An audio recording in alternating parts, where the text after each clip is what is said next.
Well, new research shows the COVID-19 pandemic has changed the attitudes of Australians when it comes to where they want to live. To discuss this, I'm joined by Aaron Wong from the E61 Institute. Aaron, thanks for joining us. Tell us about your research. What have you found? Morning, Matt. Thanks for having me on the program today. So this research that we looked at the effects of the pandemic trends on housing markets is the first bit of research that has come out of E61 Institute's housing research stream. And the findings of this particular piece that I've authored looks at the effects of the pandemic on rental markets specifically. And the key thing that we looked at was how much people were willing to pay extra in rent to be living a little bit closer to the city centres, and how that's changed before and after the pandemic as a result of trends such as remote working, other things like work from home. And what we found was that Australians are now placing less value on living closer to the centres of capital cities and compared to before the pandemic. And they're also more willing to pay to live closer to coastlines, especially within capital cities.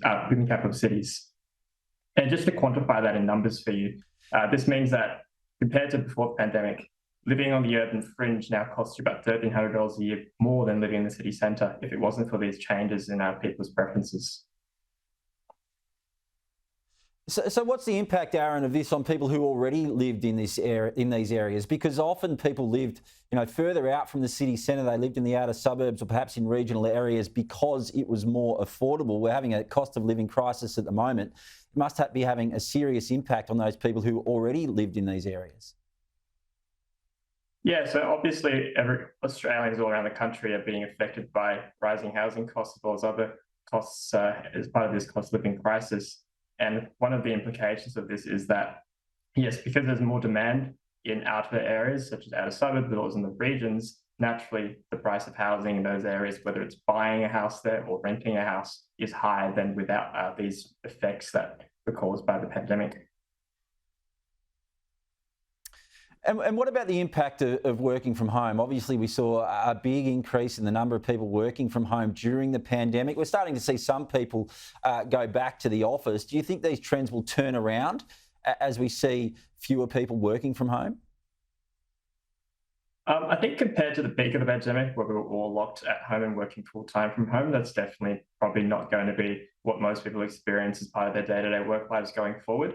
It seems like what's likely going to happen is that hybrid work seems to be becoming the norm, where people work, say, 3 days in the office and 2 days at home. And as a result, that's probably going to mean that you're not going to have a lot of people moving really far away from the capital cities where most of these knowledge-based jobs that you can work from home from are based.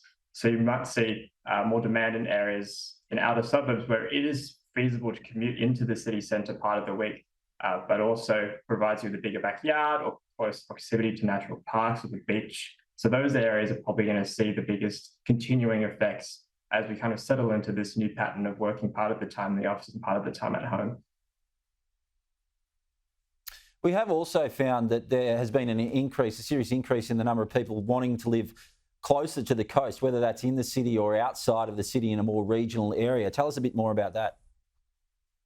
Yes, this is one of the more interesting findings from this research, where you had this increased desire for people, especially in capital cities, to live closer to the beaches, but you actually didn't see this effect outside the capital cities. One possible reason for that is that outside of the capital cities, you've got other amenities such as national parks that are inland, which means that when you decide to move out of the city, it doesn't matter so much whether or not you're right next to the beach.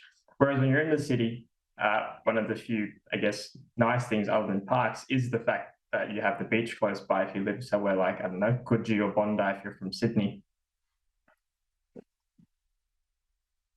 And what about the impact on the inner city? As we're seeing more people want to live in a regional area or outside of a city centre, are we seeing a subsequent drop in housing costs and rents in particular for areas that are closer to the CBD?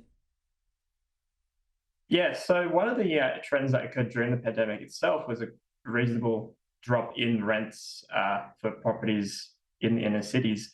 Obviously, since demand has recovered following the pandemic, as some people have moved back, as well as overseas migration resuming, we've seen increases in prices and rents in the inner city alongside the rest of the country. But one of the key findings of this research was that if it wasn't for the pandemic, and if it wasn't for the changes in remote work preferences as a result of the pandemic, that prices and rents in the inner city might have been even higher than they are right now. So in a sense, the reallocation of demand from the inner cities towards the outer suburbs and the regions has slightly reduced the size of the increase in rents that people in the inner city are experiencing right now. Well, it's fascinating research. Thanks very much for your time, Aaron Wong from the E61 Institute. Thanks, Matt.